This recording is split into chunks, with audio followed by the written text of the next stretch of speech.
covering the political landscape along the I-4 corridor. Welcome to Political Connections.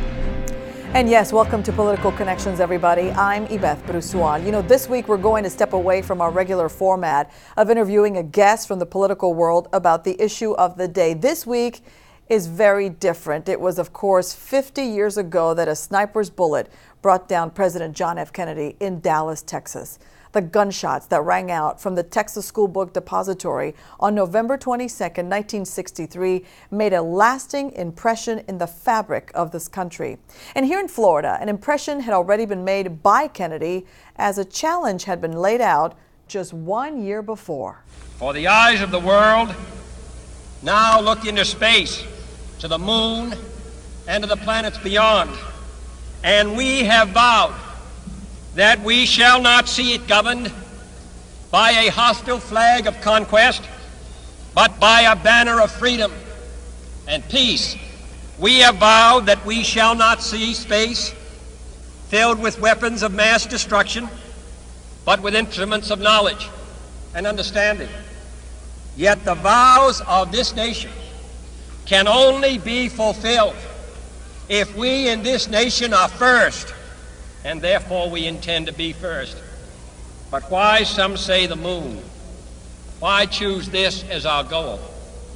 And they may well ask, why climb the highest mountain? Why, 35 years ago, fly the Atlantic? Why does Rice play Texas? We choose to go to the moon. We choose to go to the moon.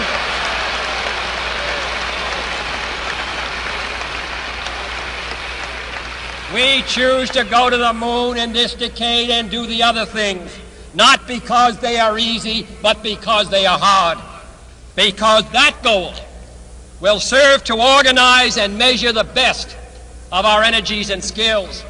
Because that challenge is one that we're willing to accept, one we are unwilling to postpone, and one we intend to win, and the others too. Well, understand that that was at a time when the Russians had put Sputnik into space. The United States was behind in the space race. Kennedy talked in the election against Nixon about the missile gap. And so suddenly when Sputnik went up, you know, even as an elementary student, I looked around and suddenly saw more of an emphasis on science and math in my own grade school. Because America was perceived as needing to fill a gap, to catch up. So it had a profound effect. Well, I think in an interesting way, you watch these as social phenomena, and the whole development of the space program and what it did for Florida, did for the country, was renew that sense of hope. There was something forward to aspire for, and America's greatness could deliver again.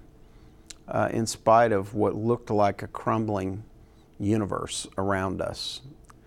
And I think that the sheer inspiration that came from that great challenge, let alone all the real technical things that developed, all the spin-offs that we live with every day that have improved our lives because of all the research and technology that went into that effort.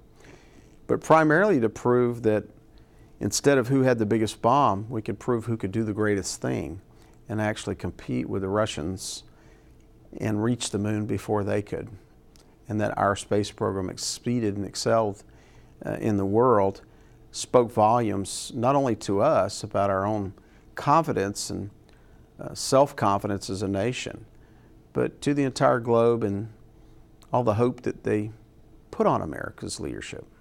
And in a month's time, America's leadership would be tested when just 90 miles to the south of Key West, the island nation of Cuba was at the very center of a chilling fear that swept across Floridians and the country in general when October brought us the Cuban Missile Crisis.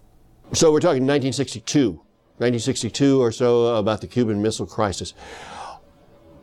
Like most teenagers in 1962, we were more interested in who's going to be on the Ed Sullivan Show on Sunday than we were in national politics or international politics, as you're talking about.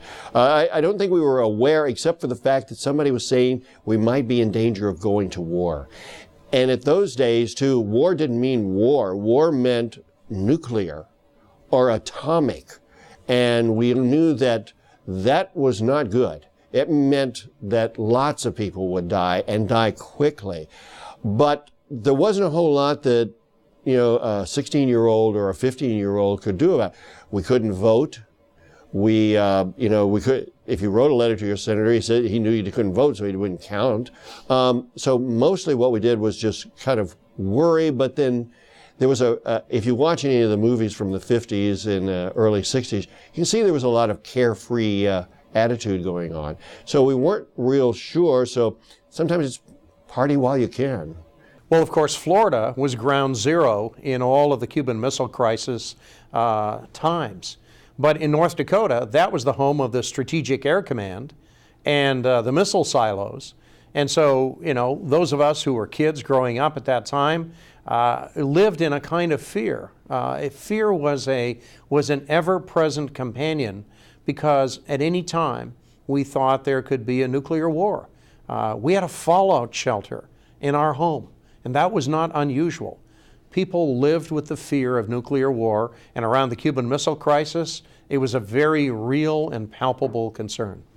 There was a lot of hopes wrapped up in one of the youngest presidents ever elected, but also a lot of fears related to a president who arranged to have one of the most direct confrontations with nuclear warfare that we've ever experienced in the Cuban Missile Crisis. So it was a time of great expectation and also a great time of anxiety. After 2 weeks, a sigh of relief in Florida as the crisis had been averted. President Kennedy went back to the normal business of the office and even spent time here in the Sunshine State on vacation in Palm Beach. With South Florida being so close to Cuba and in the footprint of any attack launched in this hemisphere by the Soviets, the Secret Service had constructed a bunker on tiny Peanut Island where the president could go in case of an emergency while he was here in Florida.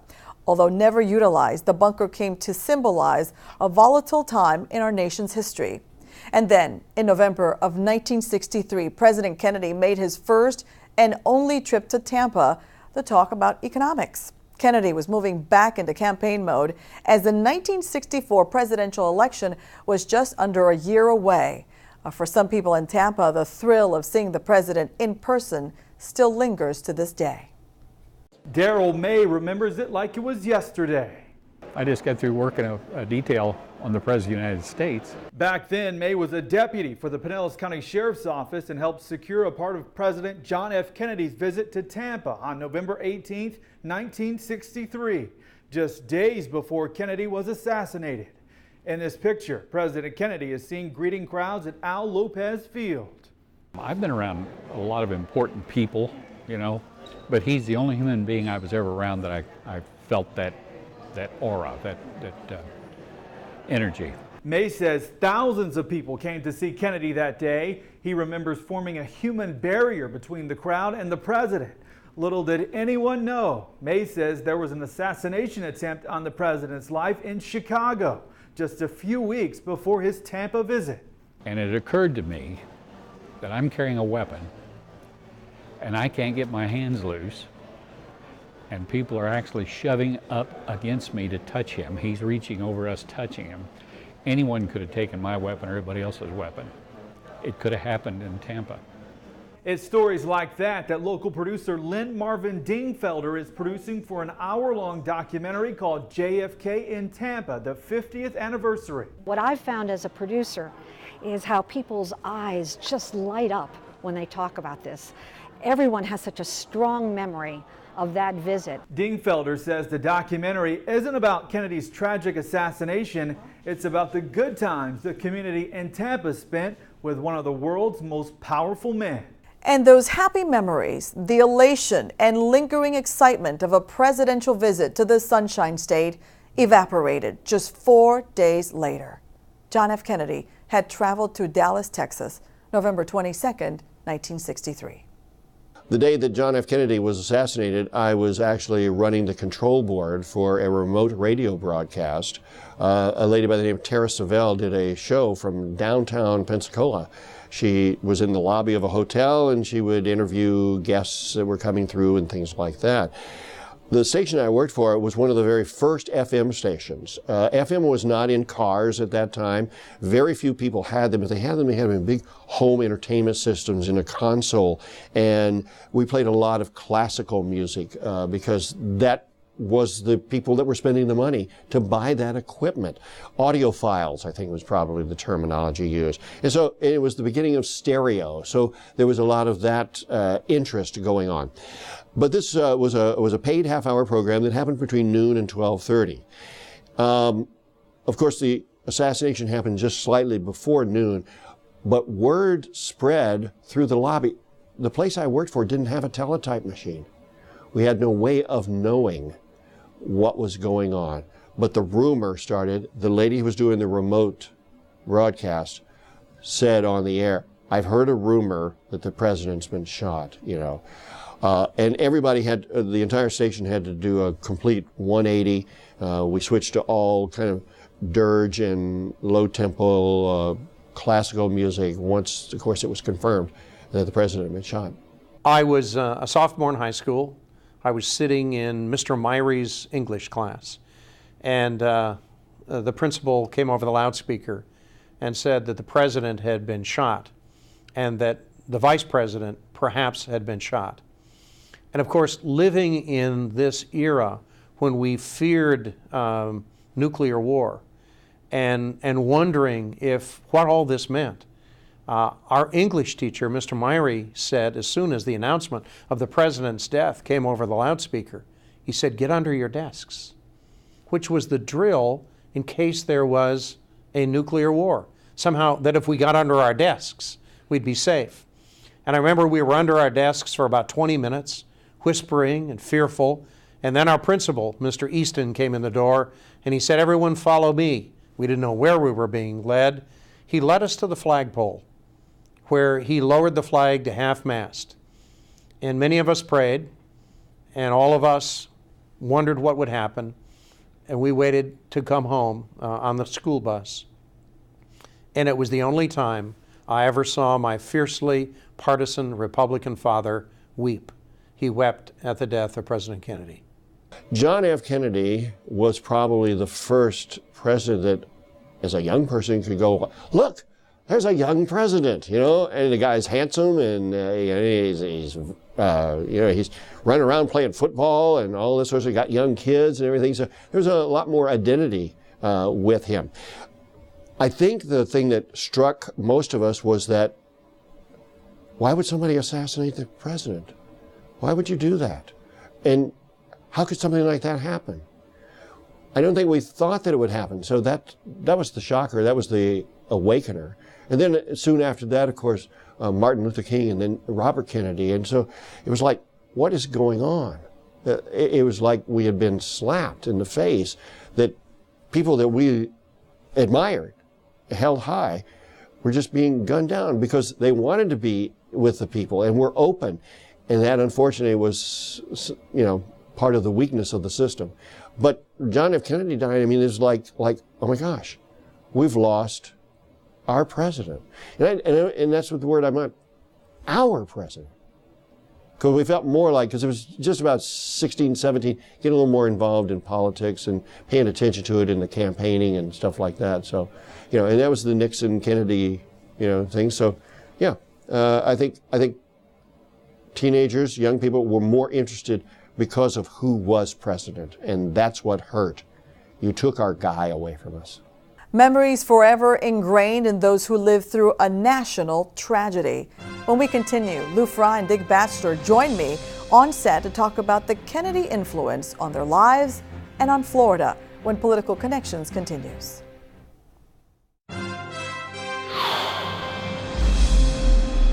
And we're back on Political Connections. Dick Batchelor, Lou Fry are here, continuing our look back at President John F. Kennedy and his connection to the Sunshine State, to Florida. Lou, you were actually just a few years away from starting your political career. And what is your recollection as a young man, the state of Florida, the state of the country, in the 50s as we went into the JF Kennedy presidency? Well, it's been a real transition at that time. The South was the conservative part of the country, both in the House and in the Senate. And of course, the Speaker, Lyndon Johnson, leader of the Senate, was dead against civil rights bill. Bill was it's so sitting, hard to imagine, you know? The bill was sitting there, and Everett Dirksen, a Republican from Illinois, was pushing that bill as a Republican, but it wasn't getting any place.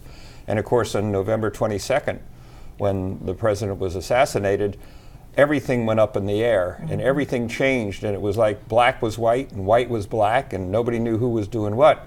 But Johnson got Dirksen, and they changed this country, and we saw a reflection in it from Florida, who went at that point from a sleepy southern state to something that was really different, fueled by the space program and the results of it, and throw in the Cuban Missile Crisis to make things interesting, and it was a state in transition. I think that's the best way to put it. Dick, same question for you. What is your recollection of how this country was back then, leaving the 50s and entering the 60s? Well, I remember I was in the ninth grade when the president was assassinated. So back then it was all, ask not what your country could do for you. We bought the albums, we recorded messages of his best speeches. There was great reflection. But you got to be honest too and say, look, historians are beginning to take a look-see back at Kennedy to say, really was he that in a different kind of a president now? Some of the glamour has come off the Camelot years, and they're beginning to peel that away, including with the missile crisis, because we still ended up with the Russians in Cuba. So, but the space industry obviously was a very, very important. Kennedy, you have to give him full credit for that. But I agree with Lou. I think after his assassination, with Lyndon Johnson it was really the bulwark then of the human civil rights movement in the country. The Civil Rights Act of '64, the Voting Rights Act, would have never taken place without him. But I think he had that kind of push from the late unfortunately, the late John Kennedy. And it was a reaction to the staff. Remember, most of the Kennedy people stayed in government in the positions that Kennedy had appointed them to, and there was a constant fuss going back and forth, which I really didn't understand at the moment, but was the undercurrent up there. And of course, the other thing you have to say about Florida is we really weren't very big. We really weren't very important in terms of the electoral process. We were a small southern state that didn't have much going for it at the time outside of tourism. But of course, decades have gone by and it's so different now. I want to revisit something that the two of you already talked about. Of course, that's space exploration. I think the challenge during the Kennedy administration was, the challenge of getting to the moon. And then, of course, you both talk about the Cuban Missile Crisis. Look where we are now, fast forwarding to what is the Kennedy Space Center in Brevard County. Can you find it now? Look at where it is. What's the remnants of the Kennedy Space Center? Exactly, but the mindset of the people now, as compared to then, when it goes to when it's talking about space exploration, and even as something as the Cuban Missile Crisis, how have we changed? Because we remember doing the drills. I know you remember. You remember. Get the kids to crawl under the desk. Right. Exactly. We've come a long way, but Florida, we still have that connection, right? We should never forget. No, that really is, and I think one of the great chances I had was to serve on the Space Committee during that whole period of time, going from the Apollo to the shuttles and going through the transition of losing 20,000 people over there who were some of the brightest in our country, and it was a shame to not have put them into something else like the environment or the energy area. We could have used those people. It wasn't just the hardware that went. Remember, it was the people that went, and that's one of the things, for instance, of the simulation industry. It's one of the few high-tech things that are left, and it's right here in our area, and we just got to protect it. Dick, you talked about Camelot, that legacy. As the years have progressed, there are some issues, there's some incidents and things that happen in life that happened with the president that had not been talked about for decades. Maybe they were, but it was behind the scenes in the hallways, at cocktail parties, people whispering in each other's ears. But now people talk about it openly. Does that affect the Kennedy legacy, do you think? It will to some degree historically, because young people today would only know what they've read in the history books, obviously, about John Kennedy. Kennedy and Camelot and the good years. But the fact is, whether or not the revisionist historians or true historians, they are beginning to kind of tease apart, his legacy. But really, I have to go back and say, for the president at the time, setting aside all this other stuff we didn't know, he was a good leader. I mean, he took challenges and he inspired people a great deal.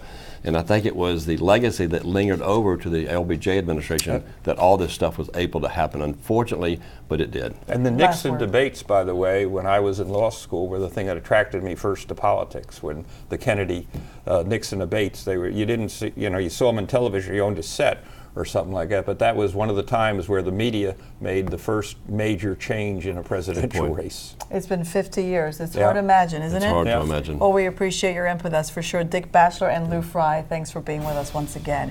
Stay with us. Up next, we're going to take you behind the scenes of PolitiFact. How do they do this? How do they reach to their conclusions? Very controversial every weekend. Stay with us when Political Connections continues.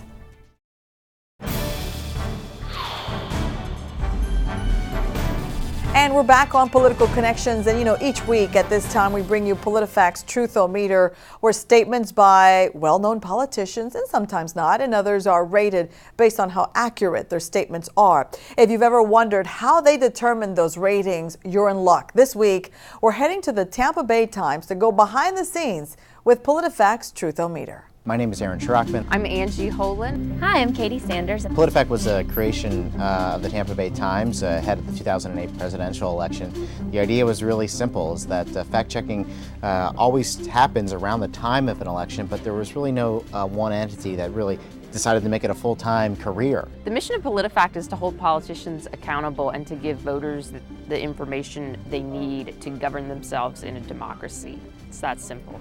PolitiFact launched ahead of the 2008 election. We've been going ever since. I think we fact-checked more than 7,000 things, and we're doing fact checks every day. We're now branching out. We're in close to a dozen states. We have a team of 30 reporters who are fact-checking statements from President Obama all the way down to the local politicians. We come in each day, we read the news reports, we talk to each other, we see what people are talking about, and we have basically two criteria to pick facts to check. The first one is if we hear something that sounds wrong. One of our missions is to keep politicians accountable, so if they say something that doesn't sound right, we will definitely fact check them. The other criteria is just whatever catches our curiosity. If we hear something and we say, wow, is that true or not? And we just think it's interesting, we'll fact check those kinds of statements as well. The first thing is, just as any other journalist or anyone does, is you look for things that are interesting. I always say you want something that's interesting, that's going to captivate the reader, and the basic question we always ask ourselves is, would people, when they heard a statement on television or on the radio or read it in print, would they say, is that true? We have a method that we follow for every fact check. We say what we're checking, we give all of our evidence, we lay out all of our reasoning on our website, politifact.com/Florida, and we also list our sources with links. So if people disagree with our rating or think we're biased, they can see exactly how we came to our conclusions. And even if they don't agree, hopefully they've learned something in the process from our report. We assign statements to our reporters. They fact check the statement. They come up with a suggested rating that they discuss with their editor. I'll recommend a rating once I finish writing it, and then it will go to our jury, or we call it a star chamber, of 3 editors who will decide on the final rating. Then we bring it to a panel of 3 editors, and the editors vote on the rating. So that's how we settle on the rating. Because we have 3 editors that vote, there's never a tie. We list all of our sources at politifact.com, so anyone, whether or not you agree with us or not, can actually see in detail how we got to the ruling that we got to. You don't have to agree with the ruling, but you can obviously see the work that went into getting there. And so I think that all of that is to help prevent the idea of bias. I don't have a dog in the fight. I just want to evaluate all the sides of the facts. We check Democrats, we check Republicans. We happen to have a Republican governor, so that I think people perceive a bias sometimes just for that fact. But you know, we hold everyone to a high standard. We're like umpires, so we're at home plate. We're calling batters out or safe. We're calling the runners out or safe, and we might call the Yankees safe 12 times in a row. Doesn't mean we're biased toward the Yankees. It just means that we're doing our job. We love taking tips from readers because that means there's a real interest to know if something is true or not. We get ideas, especially during an election season, from campaign commercials. They are loaded with things to check, and they are really reaching out to a lot of people. So we want to make sure we're on top of the messaging that's going on by politicians in the state during an election. And we're expecting to see a lot of that in 2014, you know, when the governor's race is well underway. I think my favorite fact checks are the fact checks we do on chain emails, because they're almost always wrong, and there are always these outlandish claims that just are not true, like the healthcare law allows forced home inspections, or Barack Obama was born in Kenya and the Hawaiian governor forged his birth certificate out of Kinko's. That was a pretty funny one. I mean, just some of them are just wild claims that you're like, really? People really believe that? But we see a lot of them. We get a lot of the claims that we research from social media. A lot of people are asking us on our Twitter page at PolitiFact Florida or at PolitiFact for things to check. And so it's a great way for a resource for us to interact with the people who like our website, but also to get facts to check so that we can go ahead and keep doing our work. Social media is big. You know, we're a news site, so a lot of the times our stuff is getting in the paper, but mainly it's online. So whenever we write a story, we share it on Facebook, we share it on Twitter.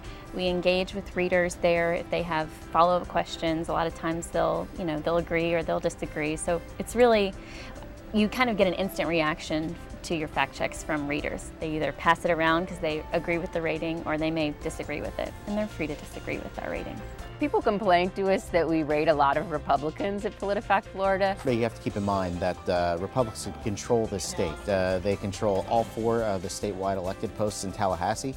They control a majority of the members in Congress. They have huge majorities both in the state Senate and the state House. So just by nature, there are more Republicans making claims, and therefore we're checking probably more Republicans. I would also add that Barack Obama is the most fact-checked person on PolitiFact by a significant margin. We fact-checked hundreds of his statements over the years. He's got a wide diversity of ratings. He's got, you know, pants on fire, false, mostly false. Every rating we have on the Truth-O-Meter, Barack Obama has had a statement rated that rating. This is Barack Obama's report card. He's got 22% of his statements have been rated true, 24% are mostly true, 27% are half true, 12% are mostly false, 14% are false, and 2% are pants on fire. Now, he doesn't have a lot of pants on fire, but I would remind people that the president has a research and writing staff, and they vet all of any statement he makes in public, they vet it pretty carefully. So he doesn't speak off the cuff that much. Yeah, nobody wants a pants on fire.